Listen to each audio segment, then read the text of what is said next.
হাইরে আমার বাবা, বাবা তুমি তো মা, রাবিয়া বসির তো মা, মা ফাতেমা তো মা, তুমি কেন আল্লাহর ওলি দেন প্রেমের রঙ্গিলা হইতে পারো না? নবী প্রেম তোমার অন্তরে ধারণ করতে পারো না, এর দ্বারা বোঝা গেল তুমি বেগানা। ঠিক কিনা বলেন? আমাদের মা বোন দেখবেন রাস্তাঘাটে বেগানা ভাবে চলে। আমি দায়িত্বহীন করতে বলতে চাই, আমি দায়িত্বহীন করতে বলতে চাই। তোমরা রাস্তাঘাটে চলবা, তিন ডাল বোরকা করে চলবা, তোমরা রাস্তাঘাটে চলবা, মুখ বেঁধে চলবা, তোমরা রাস্তাঘাটে চলবা, স্কুলে যাবা, কলেজে যাবা, তোমরা হিজাব পরবা, তোমাদের মুখ বন্ধ থাকতে হবে, তোমার পর্দাশীল হবে, তোমাদের ঘরে যে সন্তান আসবে তারা আল্লাহর ওলি হবে। ঠিক কিনা বলেন? হায়রে আমার বাবা, আপনার জবান খুলে বলেন আমাদের আসল বাড়ি বিল্ডিং নাকি কবর? জবান খুলে বলেন আসল বাড়ি বিল্ডিং নাকি কবর? কুল্লু নাফসিন যায়িকাতুল মাউত। আল্লাহু আকবার। আমার আল্লাহ বলেন কুল্লু নাফসিন যায়িকাতুল মাউত, প্রত্যেকটা প্রাণী একদিন মৃত্যুর স্বাদ গ্রহণ করবে। ঠিক কিনা বলে?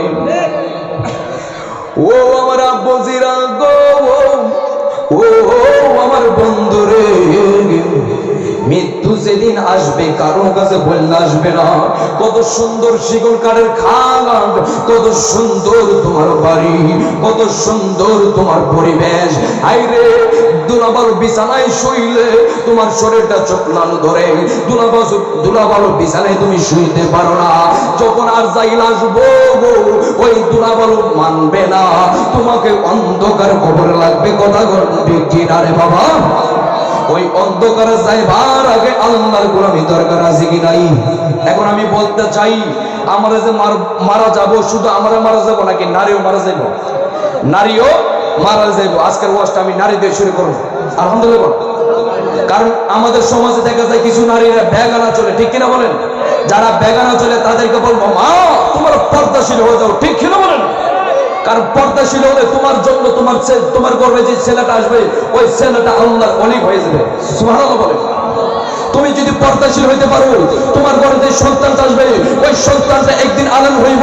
তুমি যদি পর্দাশীল হইতে পারো মা, তোমার সন্তানটা কোরআনের হাফেজ হবে। আমরা চাই আমাদের মা বোনটা পর্দাশীল হয়ে মা ফাতেমার সঙ্গী, রাবিয়া বসির সঙ্গী হয়ে যাক। আলহামদুলিল্লাহ বলে। তো আমরা চাই কি চাই না বলে? দুইজন মহিলার কবরে প্রশ্নের জবাব দিছে আমার আল্লাহ। কয়জনের? দুইজন। এটা কিন্তু পুরুষ না, আমার আল্লাহ দিছে এবং মাদের। সুবহানাল্লাহ বলে।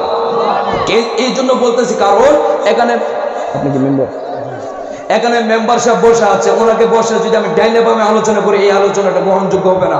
সেই জন্য আমি মা বোনদেরকে নিয়ে বলবো, কারণ মেম্বার সাহেব থাকলে এই মেম্বার সাহেব যদি আমাদের সাথে আলোচনা শুনে একটা আমাদের জন্য বাবা। ঠিক কিনা বলেন? এই জন্য দুইজন মহিলার কবরের প্রশ্নের জবাব দিছে কে? আল্লাহ। মুনকার নকির আয়েশা প্রশ্ন করে জবাব দেয় আমার আল্লাহ। আচ্ছা, এর চেয়ে আশ্চর্য কোনো ঘটনা আছে না? হাইরে আমার বাবা, আপনারা রাবিয়া বসির নাম শুনছেননি? উনি কিন্তু একজন আল্লাহর ওলি ছিলেন, উনি একজন আল্লাহর ওলি ছিলেন, উনি আবাদা ছিলেন, উনি নামাজি ছিলেন, উনি মুত্তাকি ছিলেন, উনি ফরজগারি ছিলেন। ওই রাবিয়া বসির এমন ভাবে আমার আল্লাহকে তাকওয়া করত, ওই রাবিয়া বসির আমার আল্লাহকে এমন ভাবে ভালোবাসতো, রাতের পর রাত যাই, দিনের পর দিন যাই, কর্ম করলে আমার আল্লাহর জিকির করে, আর রাতের বেলা সজাগে থেকে তাহাজ্জুদের নামাজ পড়ে, নফল ইবাদত করে। এমন আবাদা মুত্তাকি ছিল রাবিয়া বসির। ওই রাবিয়া বসির যেই মাত্র দুনিয়া থেকে পর্দা নিছে, রাবিয়া বসির যখন দুনিয়া মায়াতে করলেন, উনি কিন্তু মেম্বার সাহেব, ওনার সাথে দেখবেন কিছু মানুষ আছে, ওই মানুষগুলো দেখবেন মেম্বার সাহেবের বডিগার্ড থাকে, এরকম আছে কি নাই? আরে রাবিয়া বসির যখন দুনিয়া থেকে পর্দা নিল, কিছু আল্লাহর ওলি বলে আমরা দেখব রাবিয়া বসির কবরে কিভাবে আল্লাহর জবাব দেয়। জবান খুলে বলেন না আল্লাহু আকবার। রাবিয়া বসরিকে কবরে নিয়ে নামায়া দিল গো। কিছু আল্লাহর ওলি তার অন্তর চক্ষু দিয়া কবরের আযাবগুলো দেখতে পারে, কবরের সব আমলগুলো দেখতে পারে। মুনকার নাকির আয়েশা ওই রাবিয়া বসরিকে বসায়া প্রশ্ন করলেন, রব্বুকা, তোমার রবকে? রাবিয়া বসরি কোনো জবাব দেয় না। রব্বুকা, তোমার রবকে? জবাব করবেন কে? আল্লাহ। রাবিয়া বসরি জবাব দেয় না। আল্লাহর ওলিরা অন্তর চক্ষু দিয়ে দেখতেছে রাবিয়া বসরির কবর চারপাশে ঘেরাও করিয়া রাবিয়া কবরের প্রশ্নের জবাব দেয় না। এটার কারণ কি? জবান খুলে কি আল্লাহু আকবার বলবেন না? তুমিও তোমার, রাবিয়া বসরিও তোমার, মা ফাতেমাও তোমার। তুমি কেন আল্লাহর ওলি প্রেমের হইকিলা হইতে পারো না? নবীর প্রেম তোমার অন্তরে ধারণ করতে পারো না, এর দ্বারা বোঝা গেল তুমি বেগানা। ঠিক কিনা বলেন? মা বোনটা পর্দাশীল হইতে হবে। কি হইতে হবে? মা বোনটা পর্দাশীল হইতে হইব। আপনার জবান খুলে বলেন আলহামদুলিল্লাহ। আবার রাবিয়া বসরিকে বলছে, রব্বুকা, তোমার রবকে? রাবিয়া বসরি কোনো জবাব দেয় না। আরেকবার বলো, তোমার রবকে? কোনো জবাব দেয় না।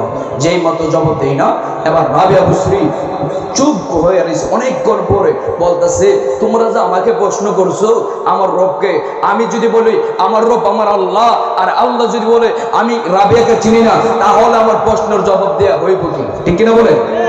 আল্লাহ কই মুনকার নাকি রে, আর প্রশ্ন করে না। তোমরা যদি প্রশ্ন নিতে চাও আমি আল্লাহর কাছ থেকে নিয়ে যাও, তারপর রাবিয়া বসরিকে জান্নাত দিয়ে যাও। সুবহানাল্লাহ বলেন।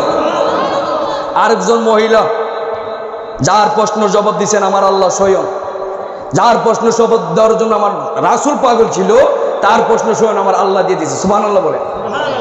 ওই মহিলাটা বড় ভাগ্যবান ছিলেন। ওই মহিলাটা আমার নবীর আশিক ছিলেন।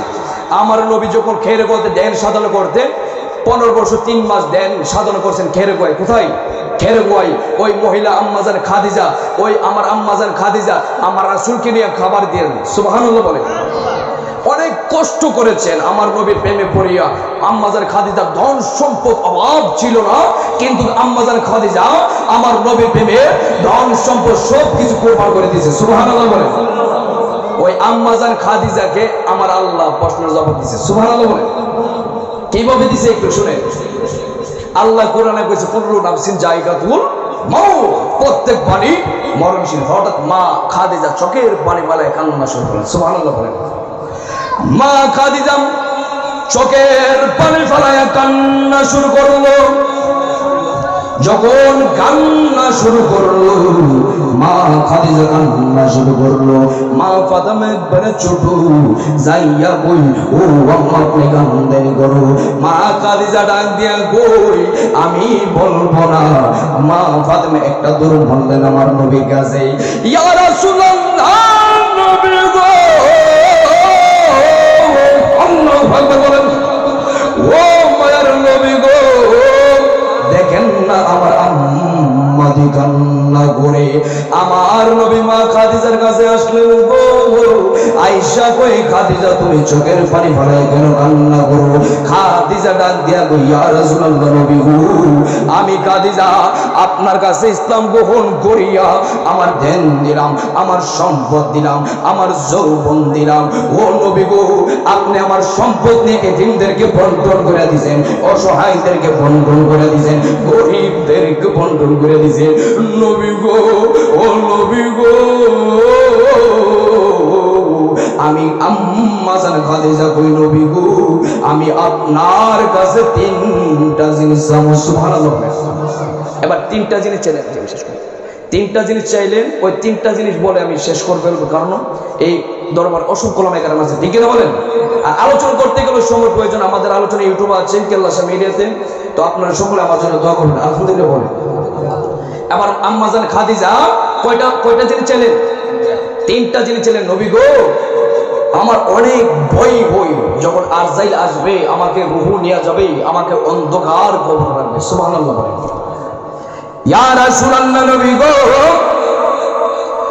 আমাকে যখন কবর রাখবে নবী, আমাকে কাফন দাফন করা হইব। ও নবী গো, বাজারে সাদা মার্কিন কাফন বুঝি না, আপনি নবীর জুব্বা দিয়ে আমার কাফন হইব নি।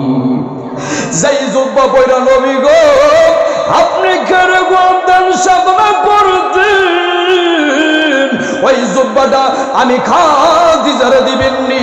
একটানা 15 বছর 3 মাস ধ্যান সাধন করলেন। কেন ভাই?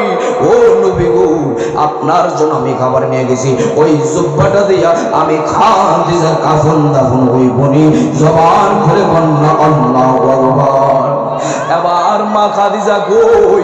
2 নাম্বার হইল, আমি যেই কবরে শুইব ওই কবর আমি শোয়ার আগে আপনি নবী একবার শুইবে, বলেন সুবহানাল্লাহ। আচ্ছা, নবীর জুব্বা যদি মা খাদিজার গায়ে থাকে, মা খাদিজার কোনো বই আছে? এবার মা খাদিজা চোখের পানি ফালাইকে, নবী গো, আমার আরেকটা সবচেয়ে বেশি বই লাগে। ও নবী গো, ও নবী গো, আপনি বলেন না আমার ওই বিপদটাকে, আমার ওই নসিবতকে আপনি উদ্ধার করবেন নি? আমার নবী কই, ও মা খাদিজা, তোমার বিপদ কি, তোমার উদ্ধার কি? এবার মা খাদিজা ডাক দিয়া কই, নবী গো, মুনকার নাকির আয়েশা আমাকে 3টা প্রশ্ন করবে, নবী গো, ওই 3টা প্রশ্নের জবাব আপনি নবী দিবেন নি? আমার নবী ডাক দিয়া কই, খাদিজা রে, ও খাদিজা, তুমি আমার প্রেমে করিয়া তোমার ধন সম্পদ দিছো। ও খাদিজা, আমি নবী তোমাকে প্রমিস দিলাম, আমি নবী তোমাকে ওয়াদা দিলাম, খাদিজা রে, তোমার প্রশ্নের কবরে জবাব আমি দিব, বলেন সুবহানাল্লাহ। মা খাদিজা দুনিয়া থেকে বিদায়।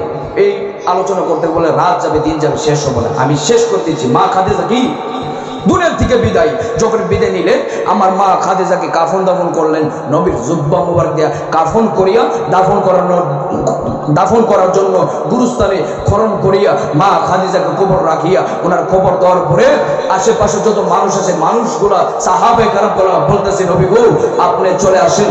আমার নবী কই, আমি কিভাবে যাই রে?